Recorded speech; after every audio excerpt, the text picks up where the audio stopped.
आज हम लोग पढ़ेंगे आपकी क्लास 11 की हिंदी बुक आरोह 1 की काव्यखंड से चैप्टर 3 पथिक के चौथे काव्यांश को।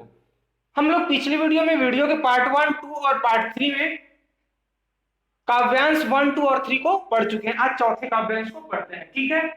चौथा काव्यांश इस प्रकार है।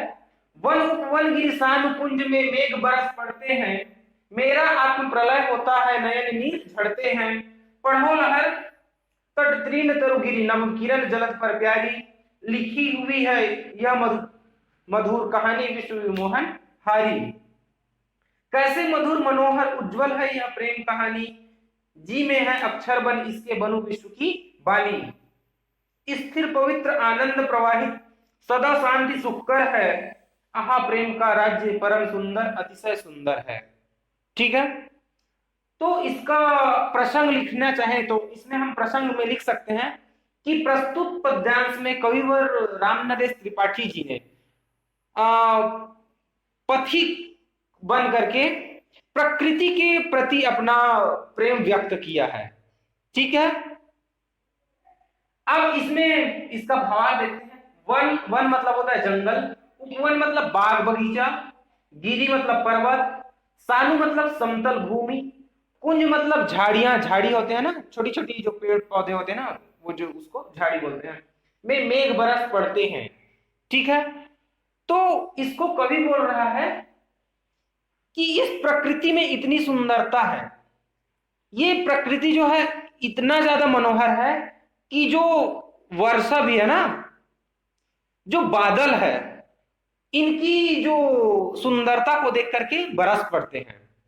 तो उसी को बोले हैं कि वन उपवन गिरिसान कुंज में मेघ बरस पड़ते हैं। इनकी सुंदरता को देखकर, इनकी सौंदर्यता को देख करके जो बादल है वो अपने आप को नहीं रोक पाता, और वो इनके ऊपर जंगल में, बगीचे में, पर्वत में और समतल भूमि में और झाड़ियों में, मतलब सभी जगह वो बारिश होने लग जाती है, बादल जो है बरसने लग जाते हैं। ठीक है, आगे है, मेरा आत्म प्रलय होता है, नयन नीर झड़ते हैं। कवि ये बोलते हैं कि इनके प्रेम को देख करके, इनकी सौंदर्यता को देख करके और इनकी प्रेम को देख करके मेरा आत्म प्रलय होता है। मतलब आत्म प्रलय होने का मतलब वो बोलता है कि मैं अपने आप को भूल जाता हूं। इस प्रकृति की सौंदर्यता को देख करके मैं अपने आप को भूल जाता हूं, इस प्रकृति की जो प्रेम है उसको देख करके अपने आप को भूल जाता हूं। और नयन नीर झड़ते हैं, नयन का मतलब आंख, नीर मतलब पानी, आंखों का पानी मतलब आंसू।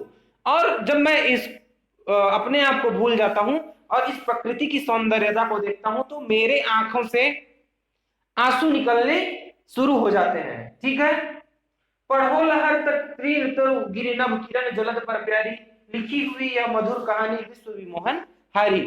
अपनी पत्नी को बोल रहे हैं यहाँ पे कि पढ़ो, किसको पढ़ना है? लहर, तट, तृण, तृण मतलब तिनका, घास बोलते हैं ना, तरु मतलब पेड़, गिरी मतलब पर्वत, नभ, किरण, जलद, जलद मतलब बादल, पर प्यारी, लिखी हुई यह मधुर कहानी। वो कवि और बोलते हैं कि इन सब के ऊपर, लहरों के ऊपर, तटों के ऊपर, घास के ऊपर जो तिनका है, तरु पेड़ के ऊपर, पर्वत के ऊपर, आकाश के ऊपर, बादल के ऊपर, जितनी भी प्रेम कहानी लिखी गई है उस सब प्रेम कहानी को तुम पढ़ो। किसको बोल रहे हैं ये? रामनरेश त्रिपाठी अपनी प्रिय को, अपनी पत्नी को बोल रहे हैं। ठीक है, लिखी हुई यह मधुर कहानी विश्व विमोहन हारी।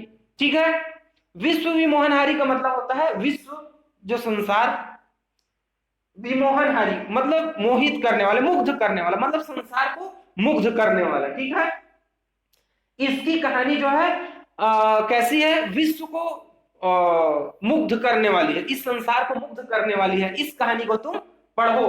आगे है, कैसे मधुर मनोहर उज्जवल है यह प्रेम कहानी, जी में है अक्षर बन इसके बनु विश्व की बानी। कविवर बोलते हैं कि ये जो है इतने मधुर है, इतने मनोहर है, इतने उज्जवल है, इतने प्यारे हैं, इसकी कहानी जो है इतनी अच्छी है, इसकी सौंदर्यता जो है इतनी अच्छी है कि जी में है, मतलब मेरा जी करता है, मेरा मन करता है कि अक्षर बन जाऊं, मैं इसका अक्षर बन जाऊं और बनूं विश्व की बानी और विश्व को इनके बारे में सब कुछ बताऊं। मैं इनके बारे में, इस प्रकृति की सौंदर्यता के बारे में सारे विश्व को बताना चाहता हूं। इस प्रकृति के अक्षर बन करके, इस प्रकृति का जो वाणी है, वाणी बन करके मैं इस संसार को सब कुछ बताना चाहता हूं, इस प्रकृति की सौंदर्यता के बारे में। ठीक है, आगे है, स्थिर पवित्र आनंद प्रवाहित सदा शांति सुखकर है, आहा प्रेम का राज्य परम सुंदर अतिशय सुंदर है। कवि यहाँ पे आगे बोलते हैं कि ये जो है स्थिर है, पवित्र है, आनंदमयी है, प्रवाहित, सदा शांति और सुखकर है, मतलब हमेशा मन को शांत करने वाला है। प्रकृति के कण कण में शांति भरी हुई है और इस शांति से इस शरीर में सुख आ जाती है। ठीक है, आहा प्रेम का राज्य परम सुख अतिशय सुंदर है। यहाँ पे कवि बोलते हैं कि प्रकृति के कण कण में एक सुंदर प्रेम कहानी जो है बसी हुई है और प्रकृति की सौंदर्यता के प्रति जो प्रेम का यह जो राज्य है वो क्या है, अधिक ही नहीं, आहा प्रेम का राज्य परम सुंदर, मतलब परम सुंदर ही नहीं, अतिशय सुंदर है। अतिशय मतलब उससे भी अधिक सुंदर है। हम जितना सोच रहे हैं, जितना परम सुंदर इस प्रकृति को बोल सकते हैं, उससे भी कहीं ज्यादा, उससे भी अधिक अतिशय सुंदर है। ठीक है, और वो बोल रहा है कि इस प्रकार से ये प्राकृतिक सौंदर्यता जो है अत्यंत सुंदर और आकर्षक है। ठीक है, अब ये तो हुआ इसका भावार्थ। इसमें हम देख सकते हैं काव्य सौंदर्य में, देख सकते हैं क्या होगा काव्य सौंदर्य में। अगर काव्य सौंदर्य के अंदर भाव सौंदर्य देखें तो इसमें लिख सकते हैं कि कवि ने जो प्राकृतिक सौंदर्य है को मधुर, मनोहर और उज्जवल बताया है। ठीक है, मधुर, मनोहर और उज्जवल बताया है, ये हम लिख सकते हैं। और क्या लिख सकते हैं, पथिक जो है इस अद्भुत सौंदर्य को मधुर मनोहर कहानी के रूप में पाना भी चाहता है। ठीक, अब इसमें हम देखते हैं कला सौंदर्य। कला सौंदर्य में देखेंगे अलंकार योजना। अलंकार में यहाँ पे हम देख सकते हैं कि आत्म प्रलय होता है, नयन नीर झरते हैं। यहाँ पे देखना, न की आवृत्ति हो रही है, अनुप्रास अलंकार है, न और न की आवृत्ति। ठीक है, यहाँ पे हम देख सकते हैं तट तृण तरु, त की आवृत्ति है, यहाँ पर भी अनुप्रास अलंकार है। उसके बाद हम देख सकते हैं विश्व विमोहन हारी, वो की आवृत्ति है, अनुप्रास अलंकार हुआ। उसके बाद हम देख सकते हैं मधुर मनोहर, मामा की आवृत्ति है, और यहां पे है सदा शांति सुखकर, स की आवृत्ति है, तो यहां पे कौन से, यहां पर भी अनुप्रास अलंकार ही है। ठीक है, इसके अलावा इसमें आत्म प्रलय और विश्व विमोहनहारी, इसमें समासिकता है, इसमें समास शब्द है।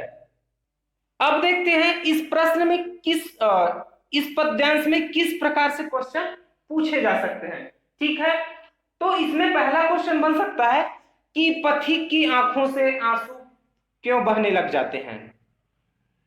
इसमें बताया था ना, यहाँ पे नयन नीर झड़ते हैं, तो क्यों बहता है आपको पता ही होगा, अभी समझे हैं। तो हम इसमें उत्तर में लिख सकते हैं कि प्रकृति में जो चल रही प्रेम लीला है को देख करके जो बादल है वो शांत नहीं रहते हैं, और शांत न रह करके वो वन उपवन, गिरी, सानू और कुंज सभी जगह वो बरस पड़ते हैं, जिससे ये जो कवि है वो भाव विभोर हो जाते हैं और उनके आंखों से आंसू बहने लग जाते हैं। ठीक है, दूसरा क्वेश्चन क्या बन सकता है कि आत्म प्रलय का क्या अर्थ है। ये इसमें मैं अभी बताया था थोड़ा देर पहले, आत्म प्रलय का क्या अर्थ है। आत्म प्रलय अर्थात होता है स्वयं को भूल जाना। ठीक है, पथिक जब सागर तट पर खड़ा प्राकृतिक सौंदर्य की दृश्य को देख रहा होता है तो वह प्रकृति के जो अद्भुत सौंदर्य को देख करके वो स्वयं को भूल जाता है। ठीक है, और वो क्यों भूलता है, भाव विभोर होकर के जो है भूल जाता है, और साथ ही साथ उसकी आंखों से आंसू भी बहने लग जाते हैं।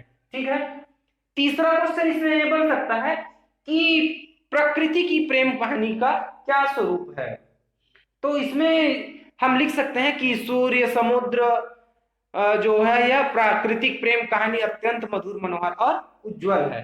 ठीक है, क्या लिखेंगे कि सूर्य और समुद्र की यह प्राकृतिक प्रेम कहानी जो है अत्यंत मधुर और मनोहर तथा उज्जवल है।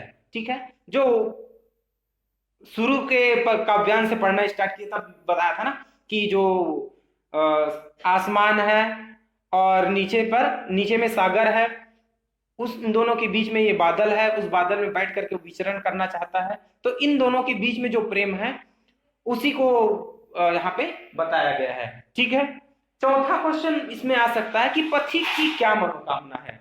तो हम लिख सकते हैं कि पथिक की मनोकामना यह है कि वो सागर किनारे खड़े होकर के प्रकृति के अद्भुत और मनोहारी सौंदर्य दृश्य को वो क्या करना चाहता है, देखना चाहता है, और उस उज्जवल प्रेम कहानी के रूप में उसे वो पाना भी चाहता है। ठीक है, थैंक यू। उम्मीद करता हूं कि ये चैप्टर आपके समझ में आई होगी।